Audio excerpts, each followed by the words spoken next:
Seja bem-vindo você, nossos amigos do cooperativismo aí de todo o Brasil, do planeta, né? Porque via YouTube a gente consegue abranger todo o planeta. E os vídeos da JC ficam à disposição no YouTube para você consultar, para ver depois, para indicar para os amigos. Hoje é dia 8 de maio, uma sexta-feira, dia de tomar vinho, hein?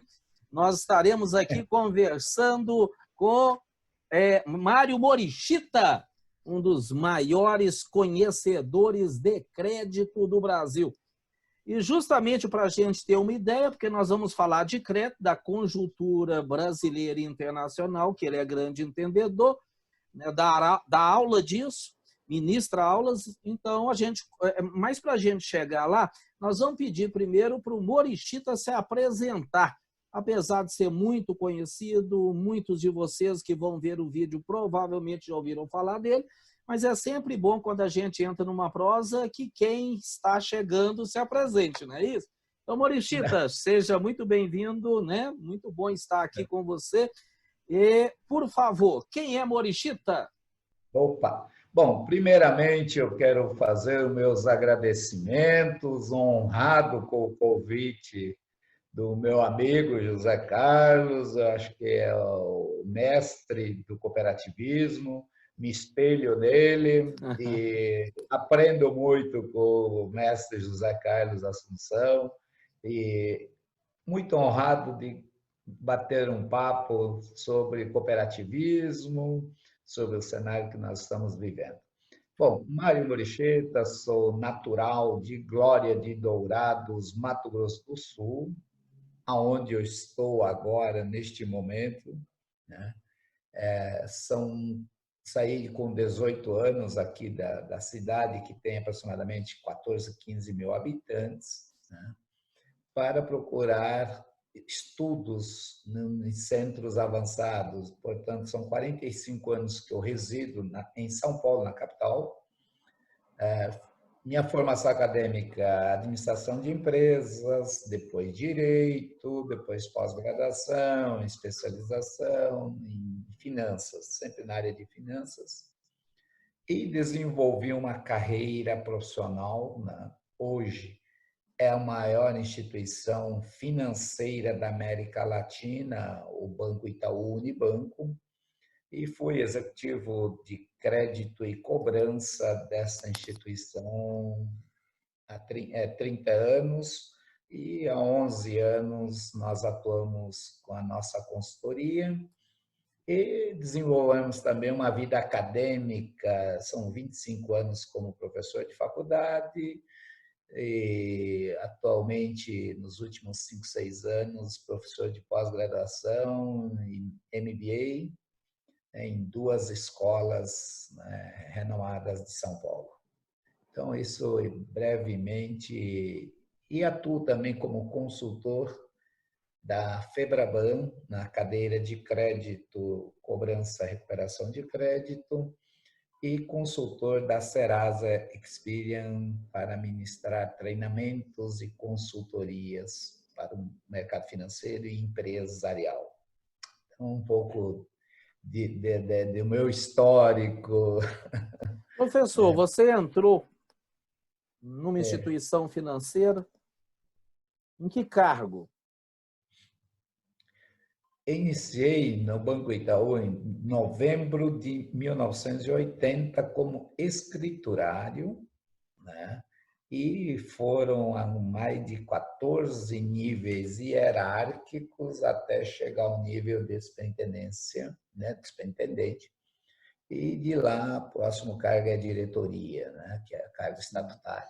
Portanto, construí uma carreira de 30 anos nessa instituição, fui responsável por crédito da mesa de concessão de crédito, e no final da minha carreira fomos gestores de 150 analistas, né, de crédito, e fizemos toda uma carreira na área de cobrança também, desenvolvemos todo o processo. E o banco foi uma grande escola de aprendizagem, né? E o que a gente procura fazer no cooperativismo é compartilhar um pouco desta experiência, dessa vivência prática, né? E tentar, né, divulgar um pouco mais as melhores práticas de mercado no cooperativismo brasileiro. Correto. Eu, durante muitos anos, representei o Bancob, o Banco do Sistema Sicoob, em grupos de trabalho da FEBRABAN, aquelas chamadas comissões, subcomissões, às vezes grupos temáticos, né, os GTs, como como aconteceu em 2006, a implementação da Resolução 3380 de gerenciamento de risco operacional. Eu compus um GT que levantou boas práticas ao redor do mundo, né, participei e tive o prazer de aprender com aquele pessoal. E lá na FEBRABAN, né, as pessoas que entendem muito do mercado financeiro, que participam daqueles grupos, naqueles foros de discussão, o Itaú é considerado um banco, do ponto de vista de concessão de crédito, um banco conservador.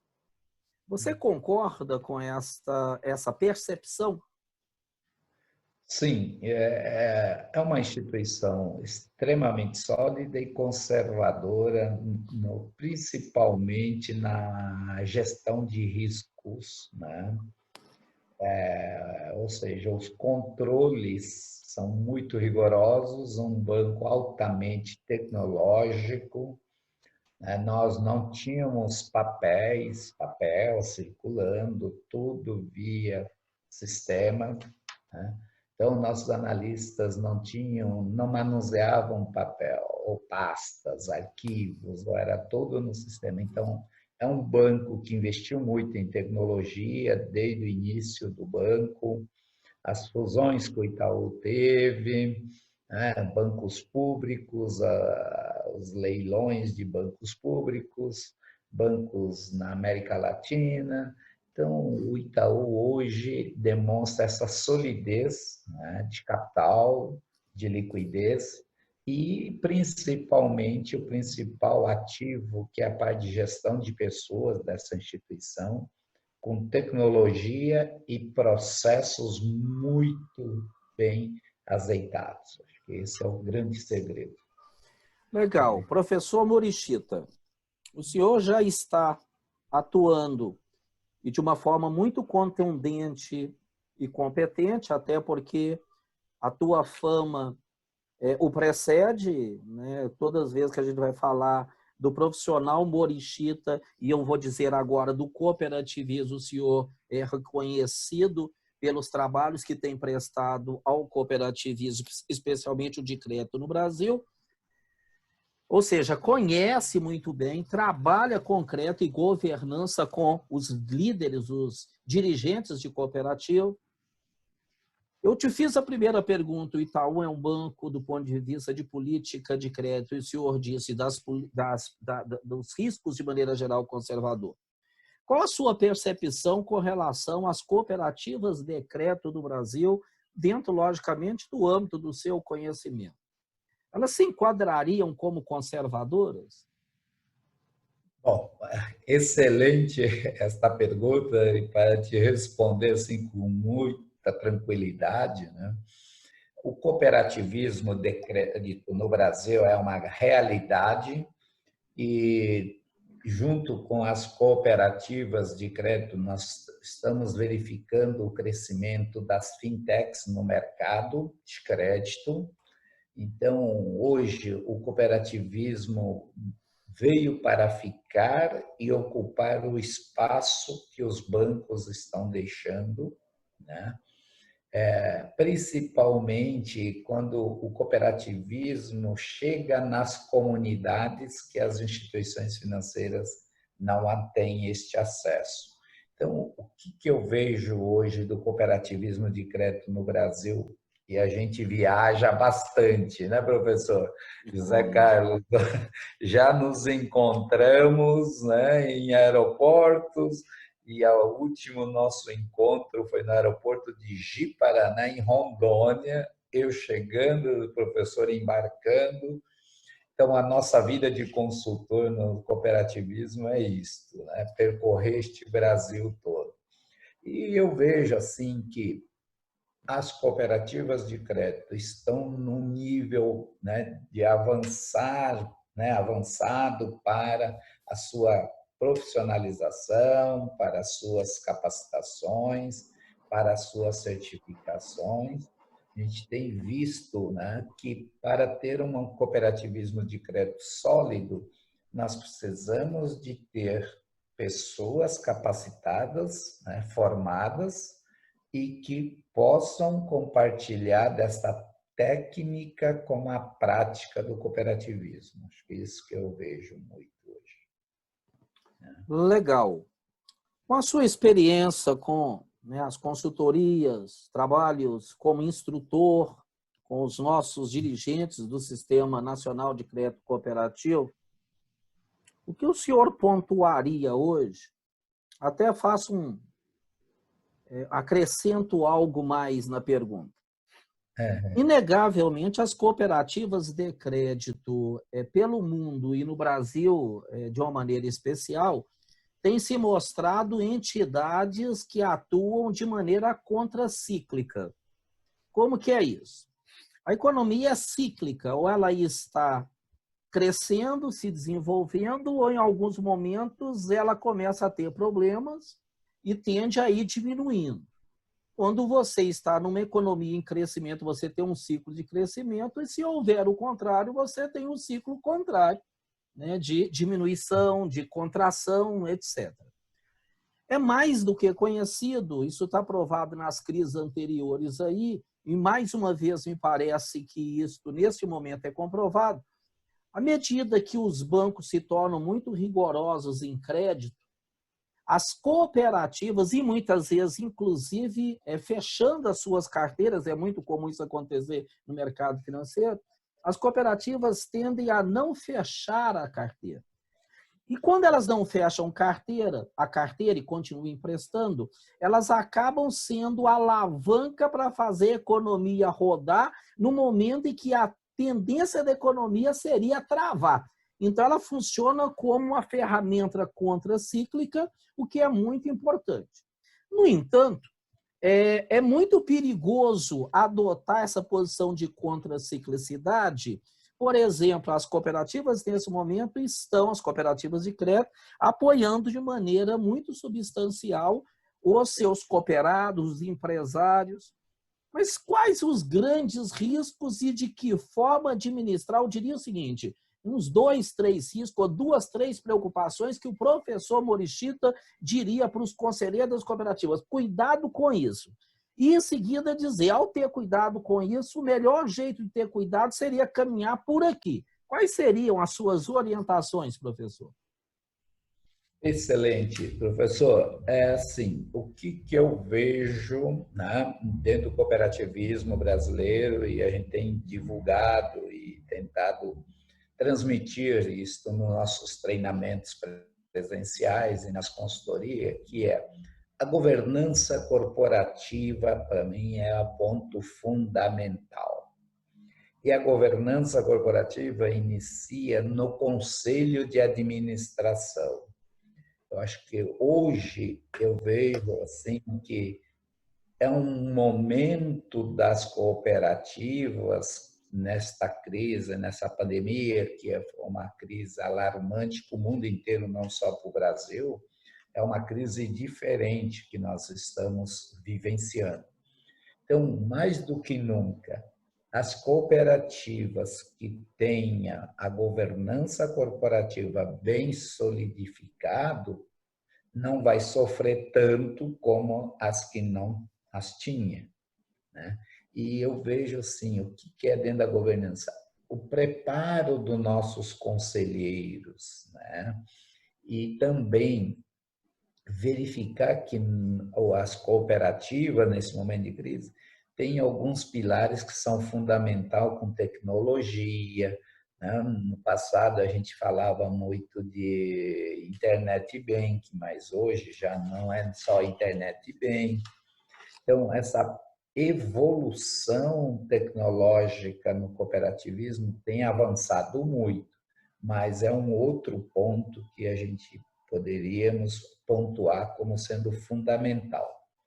E o terceiro pilar que nós verificamos é na parte de gestão de pessoas. Eu acho que este é o ponto fundamental, não só no cooperativismo, quer seja numa instituição financeira, numa empresa micro, pequena, MEI, grandes empresas.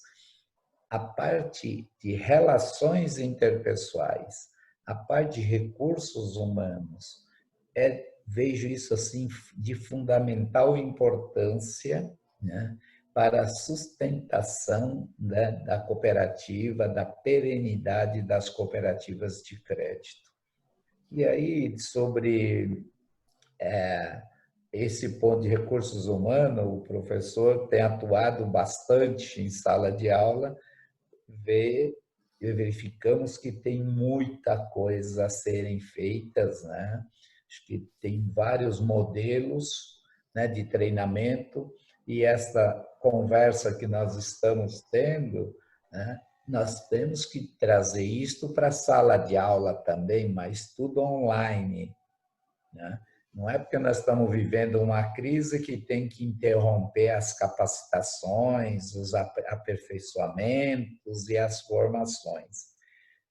Algumas instituições financeiras já estão caminhando, né? Estamos fazendo treinamentos online, né? Terminei segunda-feira pela Febraban de cobrança, recuperação, renegociação de dívidas, né? Hoje de manhã fiz uma live para uma empresa de serviços do ramo de hotelaria e serviço no geral que está no mundo inteiro, né? E foi um setor que sofreu muito, né?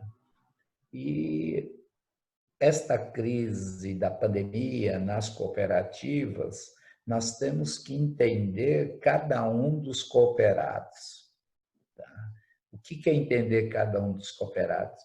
Tem cooperados que são mais afetados, outros mais ou menos afetados e os que são muito afetados. Então, a gente tem que saber separar dentro do cooperativismo estas etapas. Ok, professor.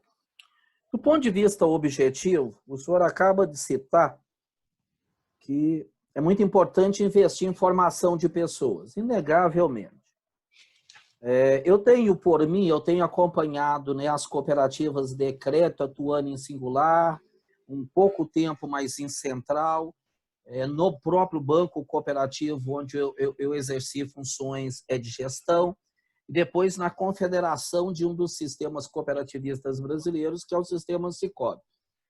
Ou seja, eu tenho a felicidade de ter atuado em todos os níveis da verticalização do cooperativismo de crédito.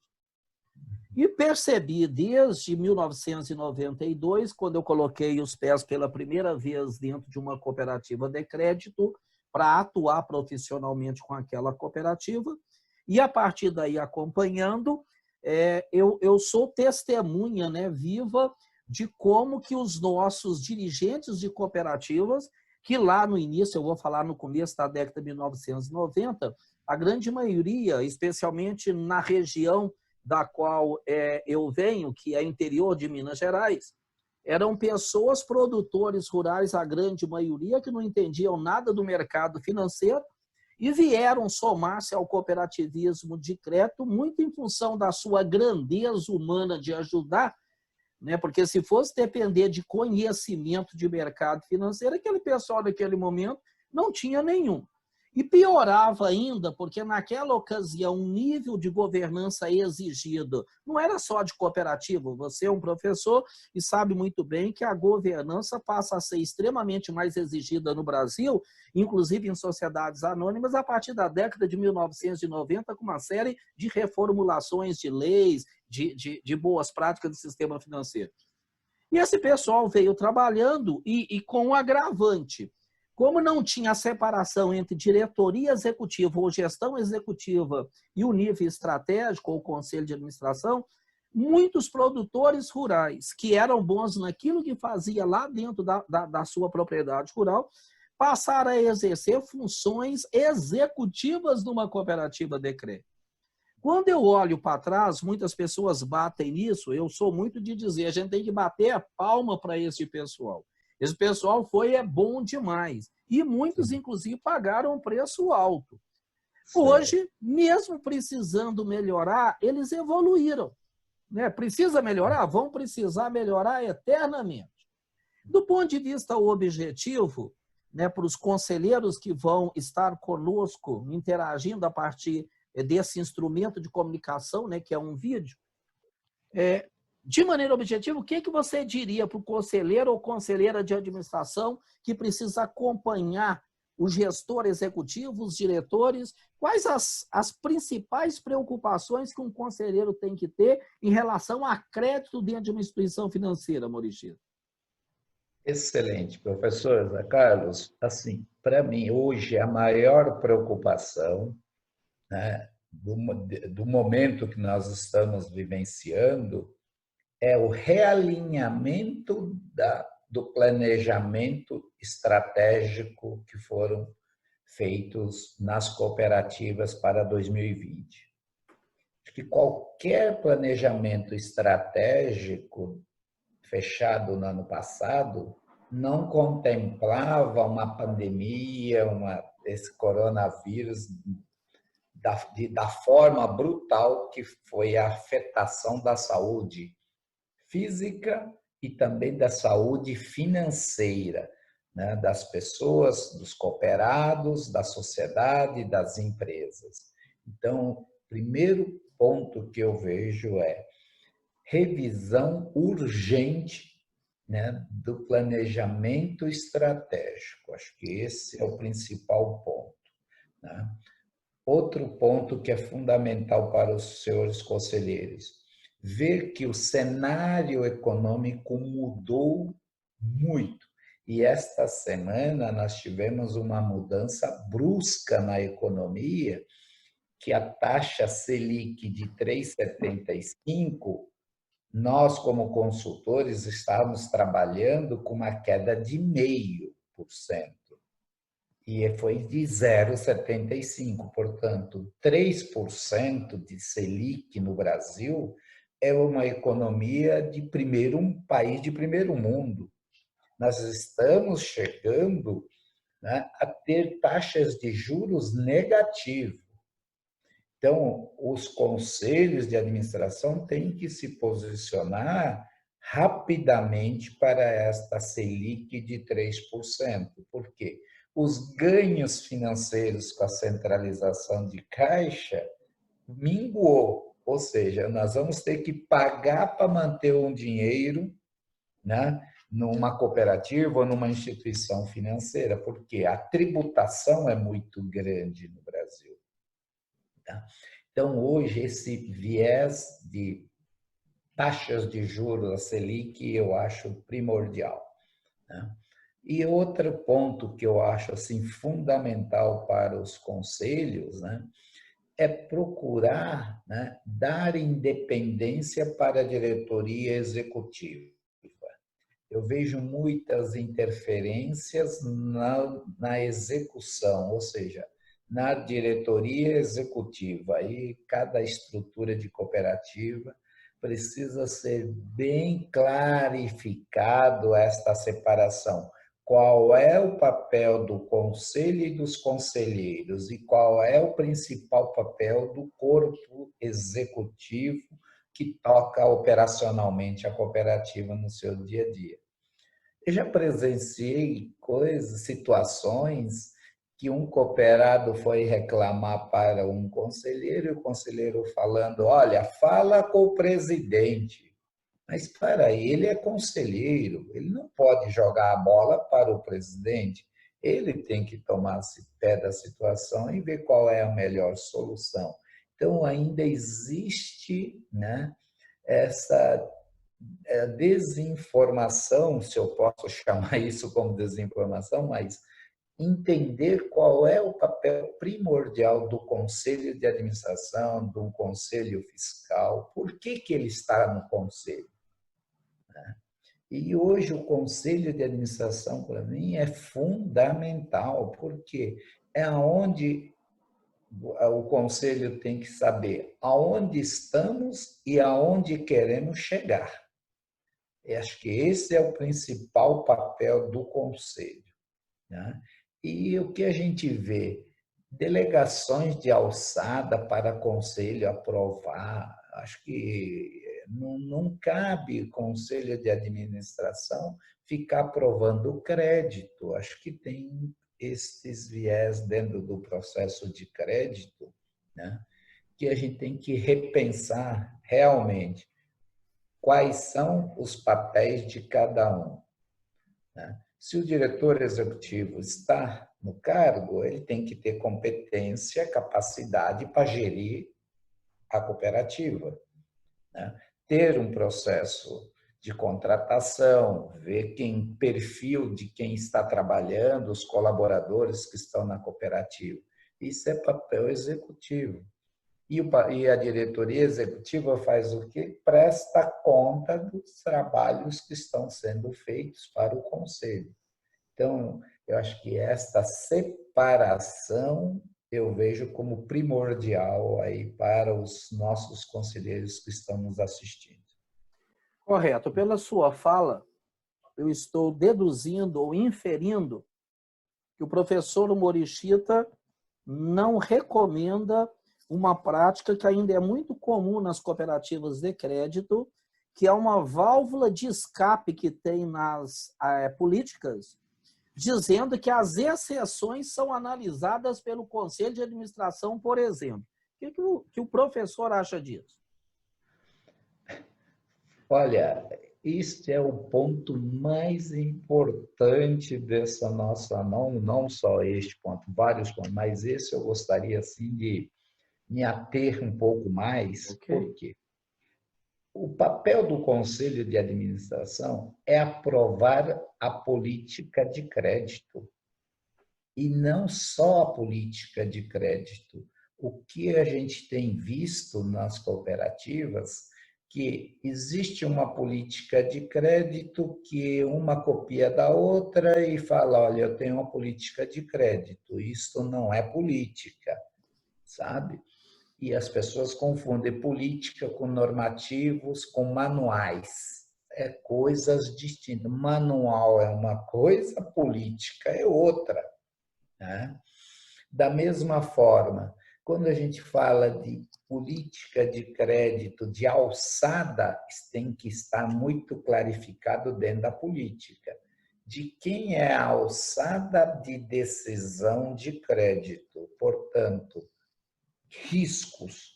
Se o que quebra uma cooperativa, o que quebra uma instituição é o risco de crédito, que a política tem que verificar qual é o nível de exposição que a cooperativa quer correr. Eu tenho patrimônio para correr X de riscos, quantos por cento eu quero atender em relação à capacidade de pagamento do cooperado, né? E o que a gente vê é diretores e conselheiros aprovando crédito, ou seja, essa conversa de comitês de crédito, eu acho assim, é importante ter um colegiado, mas muitas vezes esses comitês perdem na agilidade do crédito nas cooperativas. Porque o cooperado, muitas vezes, ele tem conta na cooperativa e tem conta numa instituição financeira. E as cooperativas de crédito, quando a gente fala de política de crédito, existe uma lentidão para dizer, olha, está aprovado, pode passar no caixa e sacar o dinheiro, né? Então, essa decisão de crédito, nível de alçada, tem que estar muito bem feita, uma política de exposição de risco muito bem feita, uma política de cadastro, porque cadastro, para mim, é a base de uma boa concessão de crédito, né? Ter uma política de cobrança, né? E o que é uma política de cobrança hoje? Nós estamos acompanhando a inadimplência no mercado financeiro, no mercado de lojas, comércios, né?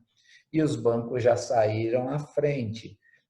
Nos balanços trimestrais, os dois maiores bancos fizeram um provisionamento nunca feito desta forma. Reduziram o seu lucro absurdamente, né? Então, esse é um viés que os bancos conseguem porque tem um patrimônio que suporta fazer esse tipo de movimento. Então, tem cooperativas que, não tendo capital, vai ser complicado de fazer esses ajustes na nova política de crédito. Por que eu estou dizendo nova política de crédito? A forma como se analisava crédito antes de março da pandemia, da crise, né, era uma forma de se analisar. E de março para frente, os analistas de crédito, eles têm que saber e mudar a sua forma de análise. Tá? Ou seja, analisar crédito como era no passado, quer dizer, março e pós-março. Acho que esse é o maior desafio que eu vejo, que o conselho, os diretores executivos que estão nos assistindo, sabe, este vídeo teria que ser obrigatório assistirem todos os dirigentes, executivos, colaboradores das cooperativas. Acho que é uma grande contribuição, professor. Legal. Dentro do mesmo assunto, na mesma linha de raciocínio, eu gostaria de abordar uma outra coisa. Há uma cultura, por parte de muita gente em instituição financeira, e aí eu acho que não é só cooperativo, não é nem achismo, eu não posso dizer que é em larga escala, mas tem gente fora das cooperativas com a visão, que entende que ao ter uma política de crédito e ter métodos de análise, chova ou faça sol, ele está protegido. Ou seja, abre mão da vigilância sistemática do risco e da readequação das políticas em função do contexto, o que no mercado, de uma maneira até meio chula, o pessoal costuma falar de recalibrar, né, as políticas, não é isso? Não tem esse termo, Morichita? Tem. Entre os técnicos, a gente usa muito isso. Ó, né? Você deu uma recalibrada na política, né? Que é mais ou menos aquilo que o professor, de uma forma até mais elaborada, disse que, na sua percepção, a grande preocupação em você dividiu em 3 situações, hoje seria o realinhamento estratégico, e fazer realinhamento estratégico é entender de que maneira, onde estamos, o que mudou e, logicamente, sair fazendo os ajustes.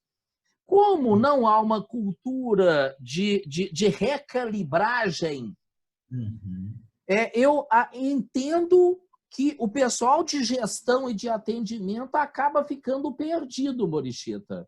Porque quando o professor veio e diz, até março foi uma situação, fevereiro, março, de lá para cá tem uma outra. Ok, mas se não houver uma orientação objetiva e clara, quem está no atendimento fica doido, não? Sem dúvida, professor, porque as cooperativas de crédito, principalmente, por estar próximo da comunidade, elas já têm um papel primordial social, né? De solidariedade na sociedade, né?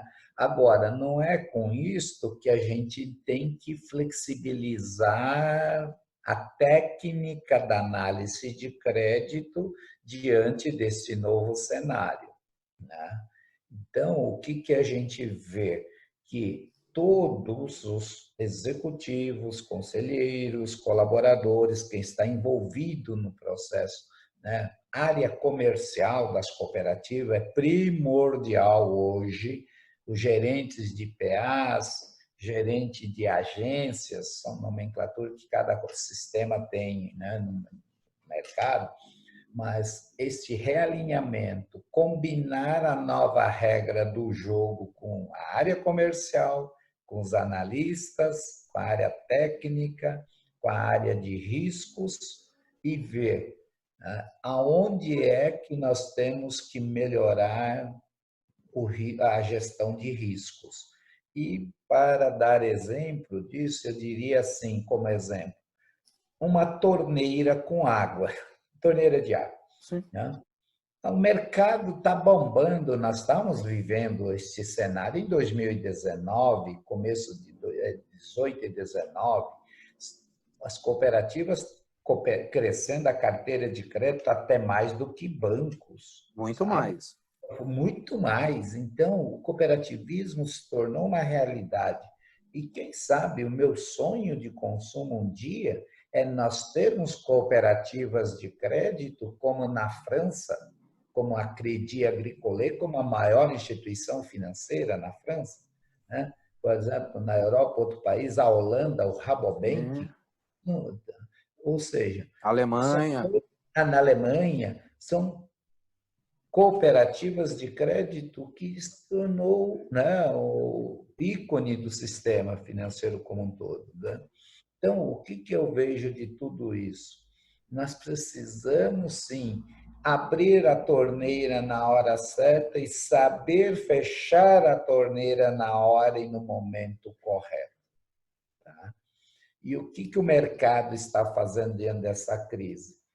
Aquilo que já foi aprovado, o crédito que está na mão do cooperado, não tem como falar, me devolve agora, porque nós estamos na crise. Não tem.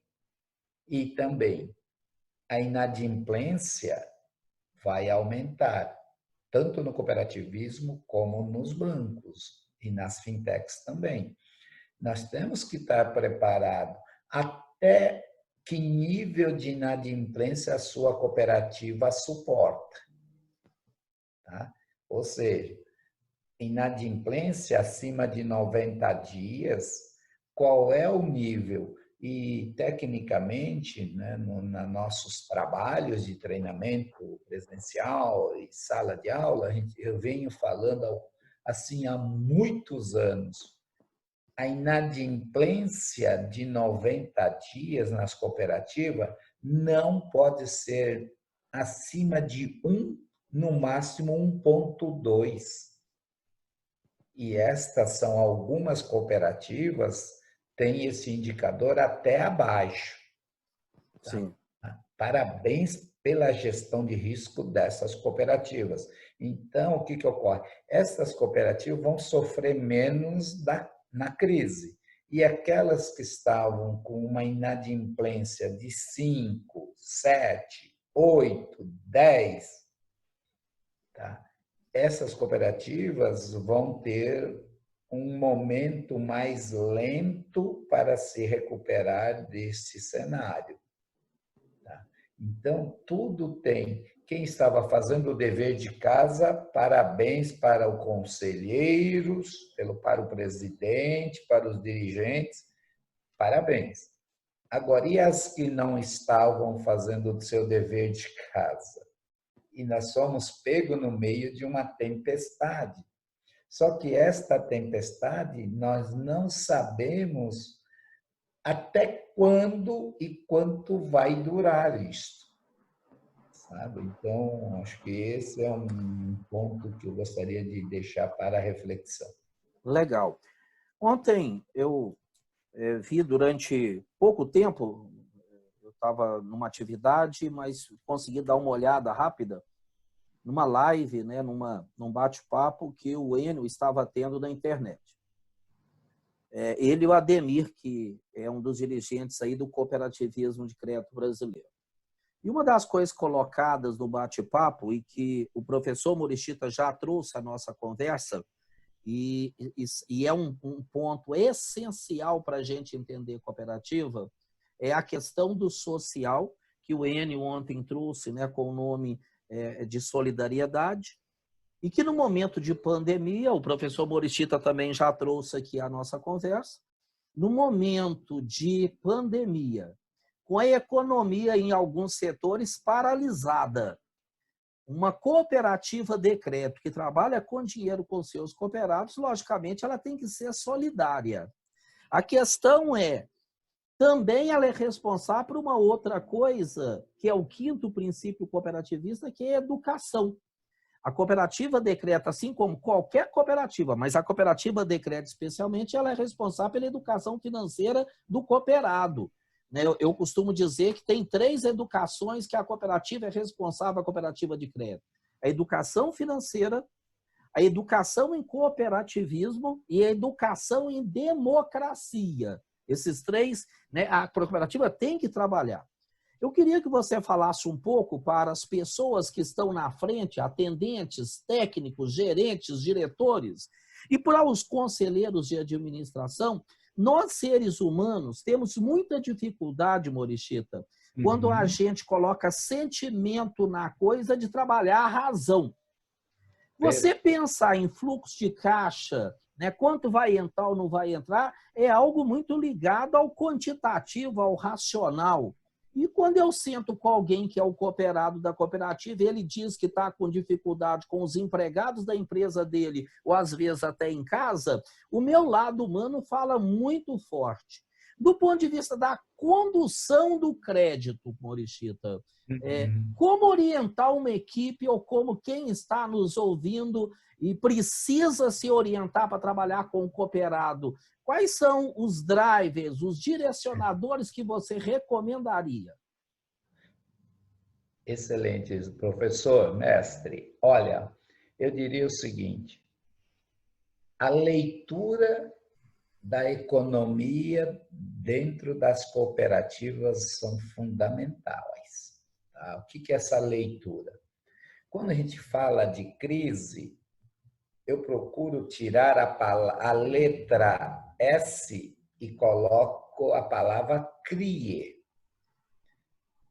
Nós estamos realmente numa crise de pandemia, coronavírus, Covid-19, mas tem cooperativas que estão regionalmente bem localizados que estão sofrendo menos. Tá? Não estamos falando do atendimento ao público, mas eu estou falando do cenário econômico regional. As cooperativas que estão num segmento, numa região que tem commodities como carro-chefe, está muito bem, e acho que a crise é o que menos afetou, a parte da crise financeira. Mas tem a crise da saúde, a crise mental, porque crise também é mental. Então, o que eu vejo assim? Saber separar qual é o setor que teve maior afetação e aquele setor que teve mais afetação. Ou seja, o que foi mais afetado. Tá? E quando a gente está falando de análise de crédito, a gente tem 2 métodos de análise de crédito no mercado, que é o quantitativo e o qualitativo. Portanto, todos os dados quantitativos de passado é um pouco receoso aplicar hoje, porque esta mudança foi brusca. Tá? E quando a gente fala do qualitativo, é a grande vantagem das cooperativas, que é a análise julgamental, do conhecer o cooperado. Tá? E eu acho isso importantíssimo hoje, e é um conceito que a gente já trabalha há muitos anos no cooperativismo, sempre falando que análise de crédito é saber analisar a capacidade de geração de caixa. Tá? Então, esse é o maior desafio para os analistas, para os dirigentes. Olha, mas ele fechou o comércio, ele não está abrindo, tal. Mas espera aí, a cooperativa faz o social, mas eu não posso pegar dinheiro dos demais cooperados e pôr na mão de quem não vai pagar, sabendo que não vai pagar. Eu acho que esse social, solidário, eu sou assim, defensor, né, da solidariedade, e o próprio nome diz cooperativa é cooperar. Sim. Acho que esse é o ponto principal hoje. No entanto, não tem a cooperativa não é uma entidade de filantropia, né? E, Excelente. e eu tenho nos últimos tem 5 anos que eu estou trabalhando mais na capacitação, né? Consultoria. Uma das coisas que eu tenho reafirmado muito, Morichita, é que uma instituição que é responsável pela educação dos seus sócios é diferente de banco. Sim. O banco tem uma política, ele quer atender muito bem. Sabemos que nós temos instituições financeiras extremamente competentes, especialmente no cenário nacional, né? Nos bancos internacionais, não aguentaram os bancos brasileiros, são muito competentes. Isso é inegável, isso não tem discussão. No entanto, por mais que uma instituição bancária, ou até mesmo uma fintech, né, tenha o objetivo de atender bem é um meio de se atingir o objetivo maior, que é o resultado. Por isso é que tu, ao começar falando, você diz, só os bancos, inclusive, aumentaram substancialmente as provisões, estão diminuindo o resultado. A gente sabe que um banco diminuir resultado é um negócio que dói. As decisões no conselho de administração não devem ser fáceis, né? Na hora de, não é? A cooperativa, ao ter a obrigação de aplicar os valores, especialmente os princípios cooperativistas, e eu tenho falado muito isso, ela passa a ser educadora do cooperado. Consequentemente, Boritita, eu acho extremamente importante, mas difícil, atender um cooperado precisando de dinheiro no momento de pandemia, onde os sentimentos falam alto, e o atendente da cooperativa, ao mesmo tempo, ter que adotar uma postura de consultor, ou até, eu chego a dizer que é mais do que consultor, de educador financeiro. E até porque muitos dos atendentes das cooperativas não estão nem preparados nesse nível para ter um nível de convencimento e assertividade, porque educar, às vezes, é dizer para o outro aquilo que ele não quer ouvir.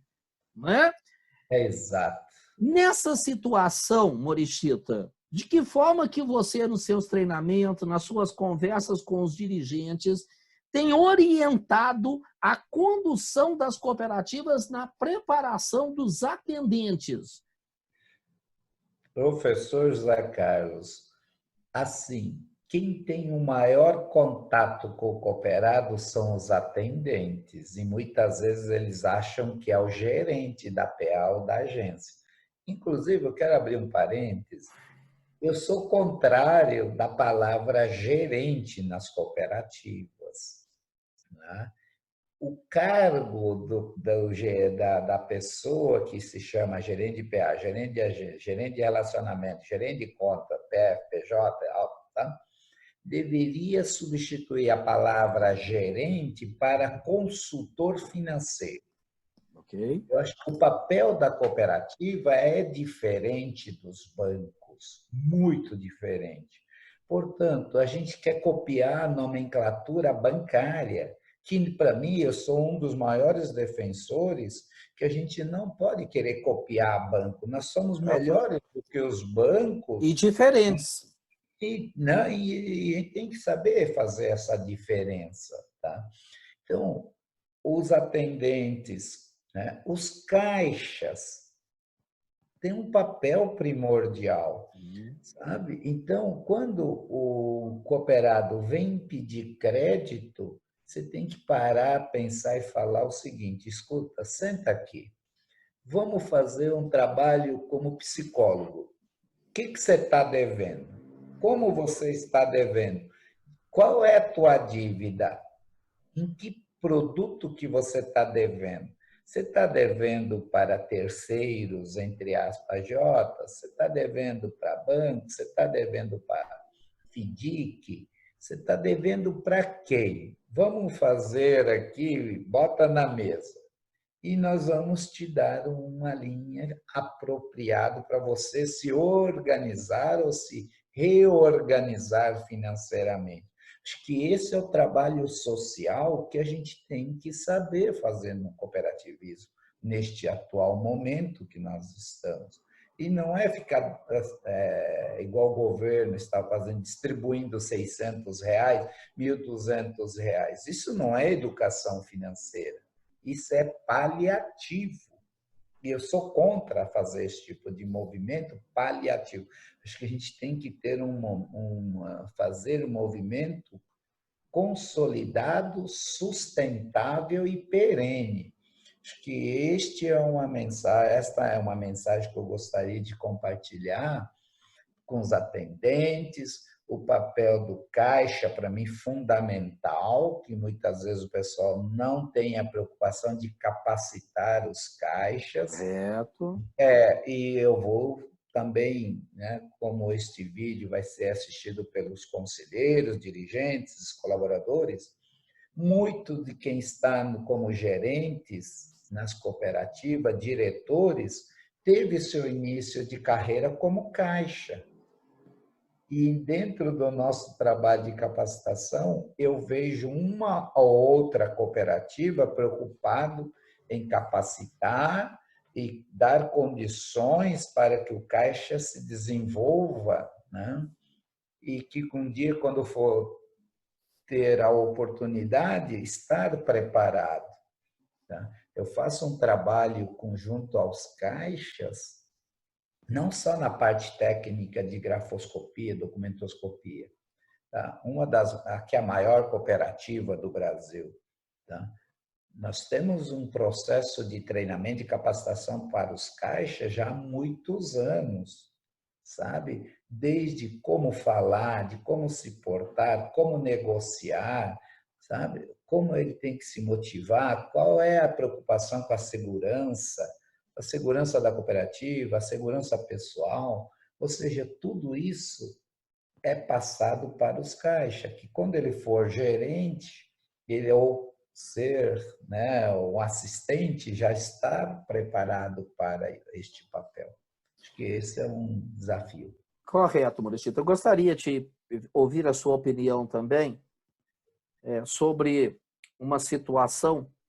Nos últimos tempos, a partir de março, o Banco Central, mais o Conselho Monetário Nacional, relativizou algumas regrinhas que exigiam que ativos em determinada situação, operações de crédito, fossem consideradas como ativos problemáticos. Ele flexibilizou algumas regrinhas, até porque estamos num momento em que tem um volume grande de gente precisando de dinheiro e com dificuldade de fluxo de caixa, né, que tu falaste aí, é uma dificuldade mesmo. Ou seja, se não tiver muito cuidado nesse momento, a gente inviabiliza também as instituições financeiras. Por um outro lado, para mim, isso cria uma arapuca. Você é também produtor rural, acho que conhece a arapuca, né? Lá do nosso tempo de criança. Ainda fazem arapuca, Muricyto? Hoje é proibido pegar passarinho, hoje dá cadeia, né? Arapuca era um negócio que nós fazíamos para pegar passarinho. Para mim, virou uma arapuca. Por quê? Ao estar à frente de uma negociação, os atendentes de uma instituição, e eu tenho muito cuidado com a cooperativa, porque no banco um conselho de administração decide, e se os gestores não aplicarem do jeito que eles querem, a gente sabe o resultado, o que é. É rua. Na cooperativa, além de, às vezes, também ceder um pouco mais, até em função da chamada solidariedade, muitas vezes a regra não é tão clara, você já citou isso aí em função das políticas que você conhece em várias cooperativas, de vários sistemas de crédito cooperativo no Brasil. Isso pode criar uma situação onde a gente entende que, nesse momento, a autoridade monetária, ao flexibilizar, ela me dá abertura, e se eu não for muito profissional, isso cai na minha cabeça lá na frente. Não é? Ou seja, cara, não, agora as resoluções do Conselho Monetário Nacional, Zé Carlos, até deram abertura. Eu costumo dizer que toda vez que a autoridade me dá abertura, ela me exige mais como profissional. Você concorda com isso, Maurício? Concordo e assino embaixo, professor. É umas coisas assim que vamos assim ser bem claro para os dirigentes e conselheiros. Tá? Os bancos, sabendo desta inadimplência, eles não vão reduzir as taxas de juros. Está Tá? tendo pressão até para subir. Para subir. E a tendência é subir porque o spread das instituições financeiras vão embutir essa taxa de risco desta pandemia. Portanto, o acesso ao crédito vai ser mais dificultado pelos bancos, por parte dos bancos. E nós, do cooperativismo, que temos uma taxa de juros bem abaixo dos bancos, né, em função da crise, tá? Querer reduzir mais ainda a taxa, eu não sei se é uma boa política, uma boa decisão neste momento. Nós temos que saber avaliar qual é o risco, qual é o apetite ao risco que nós queremos correr. Né? Então, esse é um ponto que o Banco Central, o Conselho Monetário tem feito alguns trabalhos aí, algumas resoluções de facilitar os créditos com saque mensal de fundo de garantia atrelado ao crédito, ou seja, prorrogações, né, dando carência para pagamento, 60 dias. Isso é tudo paliativo, isso não vai resolver, porque 60 dias não é o período de duração da pandemia, dessa crise. Então, muitas das coisas foram feitas meio que de impacto e um pouco de marketing por trás também. Correto. Eu acho que a gente tem que ser muito realista e nós, como consultores, nós temos que orientar corretamente as nossas cooperativas, nossos dirigentes. Eu não posso ir no oba-oba do mercado ou assistir televisão e querer aplicar isso, não funciona. Tá? Então, cada vez mais, este cenário é de profissionalização. Acho que é isto que nós precisamos, de reinvenção.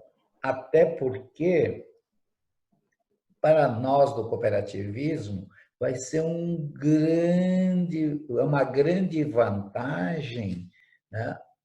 Esta semana foi aprovado pelo Banco Central o Open Bank, que é compartilhamento de banco de dados com todas as instituições. E o Open Bank veio para ficar. E nós, do cooperativismo, vamos ganhar muito, vamos ter muito mais oportunidades. Né? Então, nossos dirigentes, nossos conselheiros têm que estar preparados. O que muda na vida das cooperativas com a entrada do Open Bank? Né? Então, são alguns desafios com a LGPD, que foi prorrogada em função da pandemia, é outro ponto. Outro facilitador, né, que este ano foi aprovado definitivamente e que se tornou obrigatório não, mas se tornou legal no Brasil, que é o cadastro positivo. Correto. Então, nós temos que saber, dentro do cooperativismo, estas vantagens competitivas de mercado e procurar a reinventar no cooperativismo. Então, acho que tem muito caminho a serem percorridos só com essas regulamentações de coisa que nós não estávamos acostumados. Né? Principalmente o cadastro positivo, para mim, é fundamental para o mercado de crédito. Saber avaliar o risco de quem nós estamos concedendo ou não o crédito. A gente está numa fase muito boa do Brasil, de maneira geral, apesar da polarização, das brigas políticas. Eu entendo até que muito da polarização tem em função de uma democracia muito recente, né? A nossa redemocratização de 85 para cá é um bebê de alguns meses, né, Morichida? Vamos ser sinceros. Você Sim. tem países de democracia secular, né, seculares, vários países aí com problemas de democracia. Não é um país de redemocratização de 85 para cá que vai achar, primeiro, que entende totalmente de democracia, que sabe fazer isso, né? E entendo, tem um livro do Maílson de Nóbrega, já de muitos anos, que ele já apontava, há uns 20 anos atrás, no livro dele, ele fala do amadurecimento das instituições, que as nossas instituições estavam amadurecendo muito. Né? No mercado financeiro, por exemplo, a nossa capacidade institucional de transferir dinheiro em tempo real, né? de contabilizar, e você sabe que nós somos invejados no mundo todo. Né? Eles têm um lado bom da coisa. Agora, com Open Banking, né? Com PIX, com cadastro positivo, quer dizer, PIX é outra coisa, né? Dentro de algum tempo aí, a gente vai poder transferir dinheiro, pagar sem necessidade de ter uma bandeira no cartão. Né? Você vai fazer a leitura de um QR Code, né? E está almoçando no restaurante, faz a leitura, tá pago. Né? Então, entendo que a gente tem evoluído muito. Por um outro lado, isso também exige muito dinamismo, inovação, capacidade de antever as situações para poder se adequar. E no crédito, com certeza, isso não é diferente, né, professor? Sem dúvida nenhuma, professor, porque o crédito é o que vai mostrar a última linha do demonstrativo de resultado, o EBITDA das cooperativas, sabe? Acho que o crédito afeta o resultado sensivelmente. E aonde é que afeta sensivelmente o crédito? Nas suas provisões, na sua inadimplência, nas suas despesas. Né? Na afetação do patrimônio líquido, né? E vai na afetação do patrimônio líquido, né?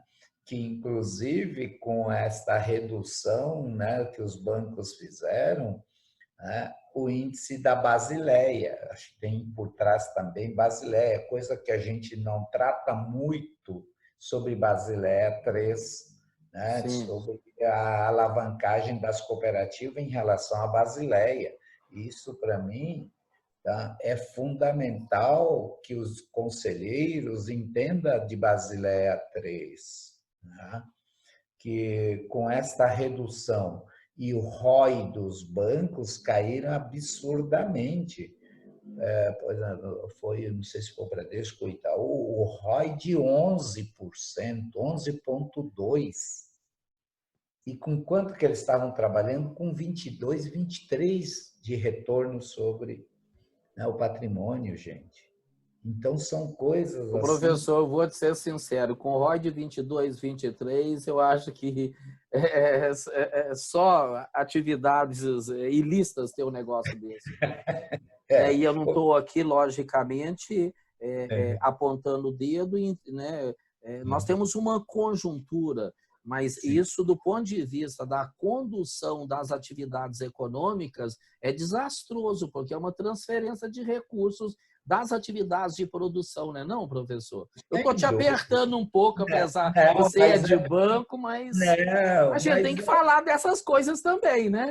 Não, com certeza. E nós, no cooperativismo, não podemos se espelhar a esse tipo de modelo, tá certo? Porque cooperativa diz o quê? Compartilhamento, né? De cooperar um com o outro, e as cooperativas que tiverem isto muito sólido vai sair da crise mais facilmente, né? Então, aqueles créditos que foram concedidos por amizade, sem técnica, sem cadastro bem feito, sem avaliar a capacidade de pagamento, ou seja, todos estes créditos foram concedidos já erroneamente, desde o seu início. E aí o pessoal vai ter uma preocupação com a área de cobrança, com a área de recuperação de crédito. Essa é uma preocupação que os dirigentes têm que começar a ter um radar para este mercado de recuperação, renegociação de dívidas, né? E também toda a maior parte do pessoal das cooperativas, eles estão em home office. Sim. Acho que é um bom momento de se prepararem tecnicamente, se capacitarem, né? Como vai ser a melhor forma de cobrar um inadimplente, um cooperado inadimplente? Acho que esses são algumas insights que são interessantes para os nossos dirigentes começarem a refletir agora, porque a inadimplência já está aí. Como você está tratando a inadimplência? Como você está fazendo com a inadimplência? E não tem prazo de acabar com a pandemia. Portanto, se a gente ficar esperando que daqui a um mês vai ser melhor, daqui a gente vai resolver tudo, não vai. Só que a inadimplência está puxando o nosso resultado. E, com isto, muitas cooperativas vão fechar no vermelho. Esta é a minha maior preocupação, professor. A minha também, professor, até porque, historicamente, e não tem nada de errado nisso, mas precisa ser repensado. O marketing feito é sempre da sobra e da distribuição, de sobra, e acaba fazendo com que cooperado, em muitas cooperativas de crédito e até cooperativas de outros ramos no Brasil, entendam que uma cooperativa não tem momento que tem que fazer ajustes. Né? Um momento de aumentar a provisão, um momento de diminuir o seu patrimônio líquido que pode acontecer. Porque se ela dá um resultado negativo, ela diminui seu patrimônio líquido, ela come seu patrimônio líquido, né? De distribuir perda naquele exercício, por exemplo. Quer dizer, uma cooperativa que tem que fazer isso em algum momento vai virar patinho feio no mercado, concorda? Sim, concordo plenamente. Né? Eu queria... você está dando uma aula aqui, né? Não, mas inclusive, professor, só um adendo. Antes de nós entrarmos para conversar, eu estava atendendo um dirigente de uma cooperativa que faz parte aí de um grupo de cooperativas, né? Não posso chamar de central, tá? Porque eu não gostaria de expor, tá? Tá certo. Mas o que é? É uma cooperativa que está preocupado com a sua carteira de prejuízo, ou seja, aquelas operações que já passaram, já foram levadas a prejuízo contabilmente, mas que está na carteira ainda das cooperativas. O que esse dirigente com uma visão de mercado tremendo, gostei muito, que ele já vem fazendo os insights comigo, e eu falando, olha, o seu conselho tem que aprovar para aquilo que está acontecendo no mercado, que é a securitização de dívidas. Correto, inclusive tomar cuidado com a Lei 13.506. Sim, porque daqui a pouco você vai ter uma carteira de prejuízo maior do que até a tua carteira de crédito, gente. E ainda os dirigentes querem ficar com aquela carteira de prejuízo e não faz nada, né? E o que eu dei, o presidente e o diretor dessa cooperativa veio falar, Mário, lembra que num treinamento você falou de securitizadoras de crédito? Falei, este é o momento, gente, é reinventar, parar de ficar fechado, né, naquele mundinho e não agir. Acho que não tem nenhuma cooperativa de crédito que não tenha uma carteira de prejuízo. Não tem instituição financeira, né? Tem porque então não empresta. Sim. Quer zerar o risco, não empresta.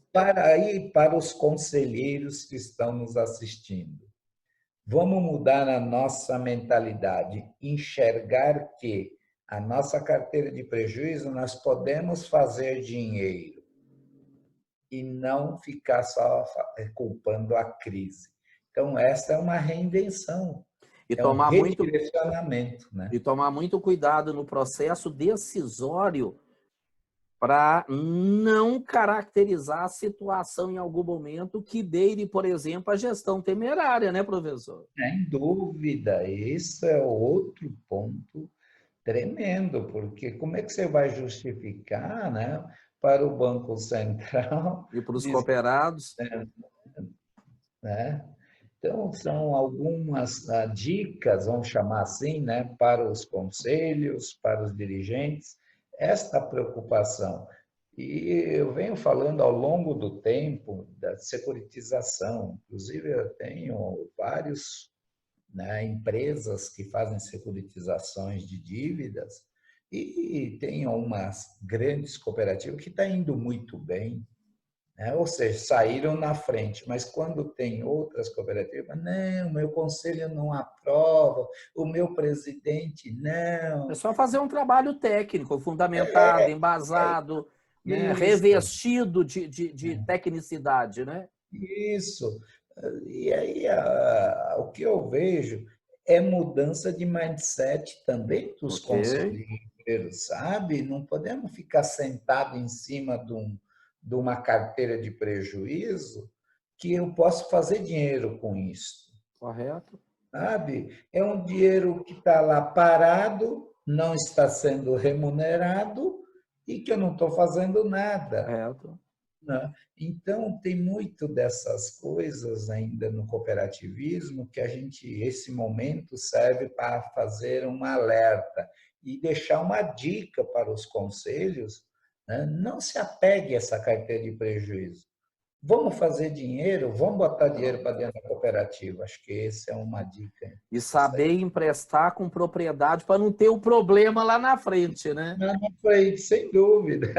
Professor, você está dando uma aula, é aula mesmo, Sim, né? é, Fantásticas as suas falas.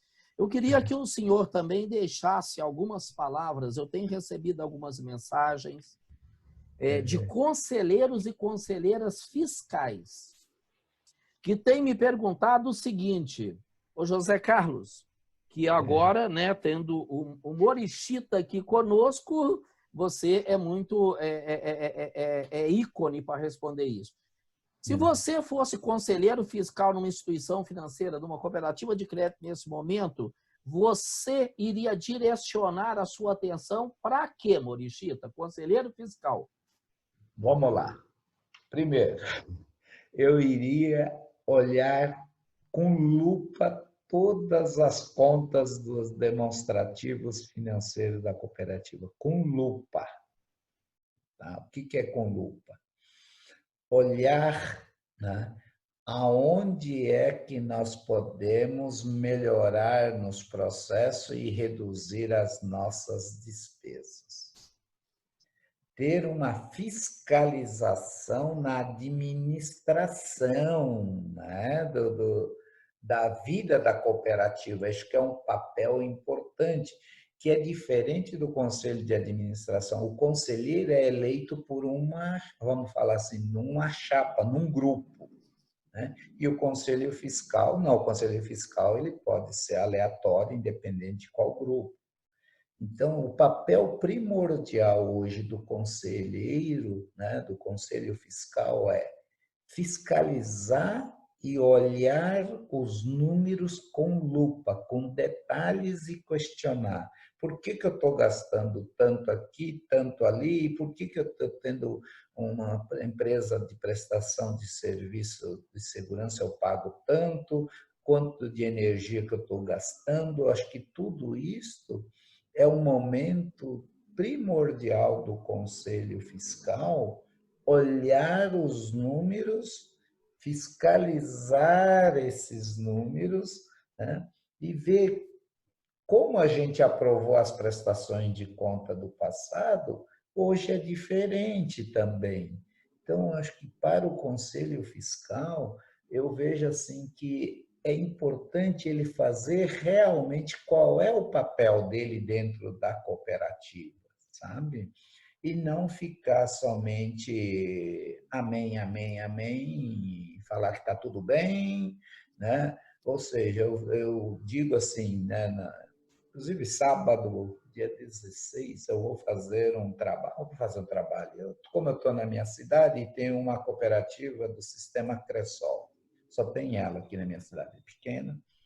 E aí o presidente, muito amigo meu, falou: Mário, eu queria que você fosse bater um papo com nossos conselheiros. Falei: tudo bem, vamos marcar num sábado, porque eles são agricultores, tem e tal. Eu falei: vamos bater um papo com eles. Porque exatamente as pessoas colocam como conselheiro fiscal, mas eles não sabem qual é o papel deles. O que faz um conselheiro fiscal na cooperativa? Sabe? E da mesma forma, tem muitos conselheiros que não sabem o que é o papel deles, primordial. E no crédito, Morichito, o que um conselheiro, uma conselheira fiscal, neste momento, precisa ter como ponto ou pontos de atenção? Olhar, o ponto mais importante é olhar como está composta a sua carteira de crédito. Carteira de crédito. O que é a carteira de crédito? Quais são os setores que eu estou mais expostos? Qual é o nicho que eu tenho mais crédito?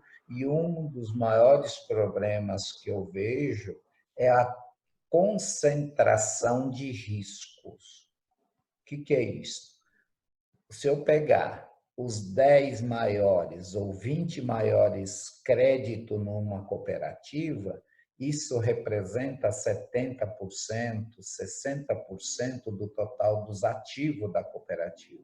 Então, o conselheiro fiscal tem este papel de olhar como está o andamento e a exposição da carteira, né? Por quê?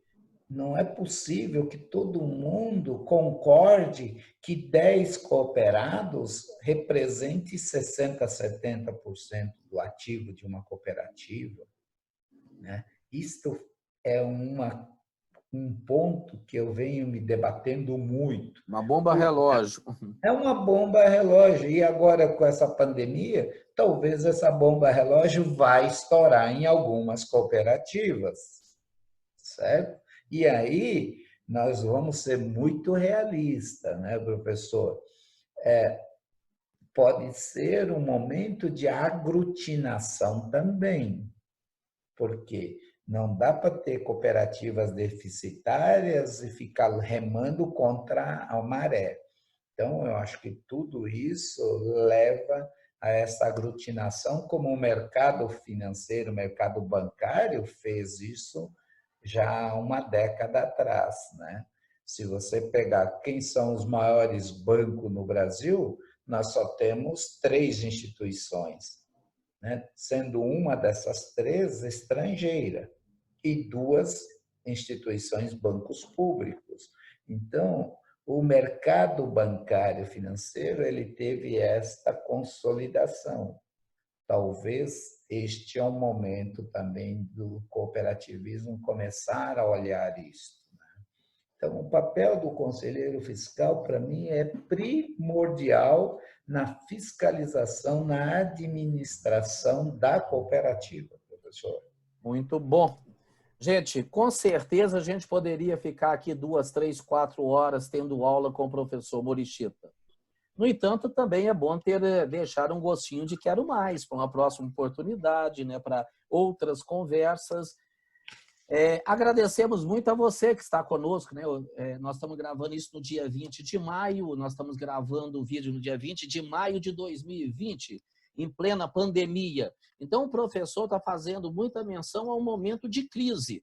Mas isso é muito importante, porque a crise não é só a pandemia, talvez seja uma das mais importantes que a gente vai viver, mais críticas, mas crises a gente vai ter. Os especialistas têm dito que a gente está com uma crise mundial aí de desdolarização da economia mundial, de alto endividamento das empresas e governos, etc., batendo a porta. Quer dizer, nós poderemos ter mais crises. Então, o que ele está dizendo não se aplica apenas a esse momento, se aplica, tem inclusive um documento do Instituto Brasileiro de Governança Corporativa, o IBGC, que orienta conselheiros mais para o lado estratégico, que diz que A gente, quando está administrando ou fiscalizando uma instituição, tem que tomar muito cuidado para, estando em bonanças, a gente não quietar e achar que aquilo é a realidade. E aí eu digo, estando em crise também, se a gente tiver feito o dever de casa, né, de maneira adequada, na crise a gente vai ter menos dificuldade. E vamos preparar o terreno para bons momentos. Professor, eu gostaria que tu deixasse aqui para nós, para as pessoas que vão nos ouvir e ver ao longo dos tempos aí com esse vídeo, uma palavra final do professor Morishita.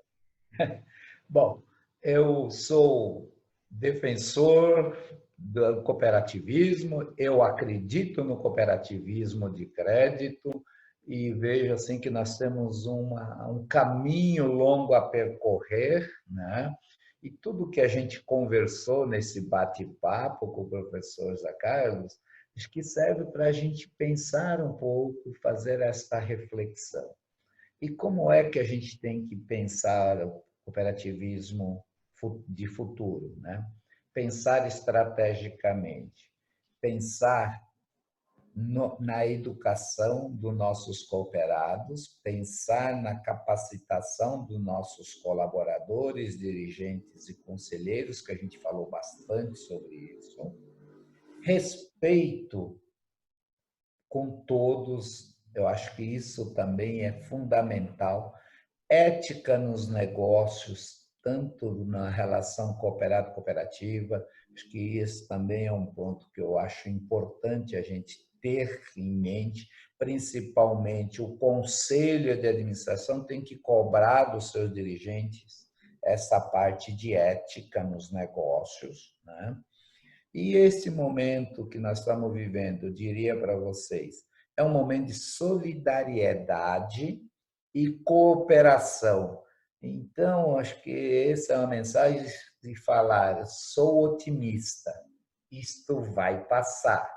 Então, vamos todos juntos, né, pensar no futuro das nossas cooperativas e desejar boa sorte, sucesso e fazer meus agradecimentos ao professor José Carlos Assunção pela essa oportunidade do convite, muito honrado mais uma vez, professor José Carlos, sou seu admirador, da qual eu chamo você de mestre. Então, Ele chama mesmo, mas o mestre aqui é você. Então, é uma grande oportunidade a gente poder compartilhar um pouco desse bate-papo, né? Tem muita gente que não vai concordar, obviamente, mas é a opinião, acho que está aí para ser. Concorda ou não concorda, isso nós vamos ter sempre. Mas a gente procura fazer o quê? Não fazer marketing, não passar a mão na cabeça, é tratar a realidade como ela é. Tá? Acho que aqui a gente não está falando, olha, vamos fazer isso, vamos, sabe? Não, vamos ser bonzinho. Não, acho que a gente está trazendo a realidade como ela tem que ser tratada. Então, meu muitíssimo obrigado, professor Zé Carlos. E até a próxima oportunidade, se Deus quiser. Obrigado, professor. Quem tem que agradecer aqui sou eu. Com certeza, a gente está aqui há cerca de 1h20, nos alimentando nesse conhecimento, nessa sua humildade, né? É inegável que a experiência que o professor Morishita, né, gente, tem neste mercado financeiro. Agradeço também, né, agradecendo ao professor Morishita, a você que está conosco. Muito obrigado. Né? Nos acompanhe, nós estamos nas redes sociais, no YouTube, ao ver os vídeos ou um vídeo, por favor, né? Se inscreva no canal, dá um like, ou se discordar, dá um dislike, não tem problema nenhum. Como diz o professor Morishita, a gente não tem que concordar com tudo, e uma das coisas boas de construção de uma sociedade legal é justamente as pessoas falarem o que pensam, né, professor, com liberdade. Né, professor? Perfeitamente. Obrigado ao professor, obrigado a você e até uma nova oportunidade com o JC Comenta ou Conversa com o JC. Até lá, um abraço. Abraço.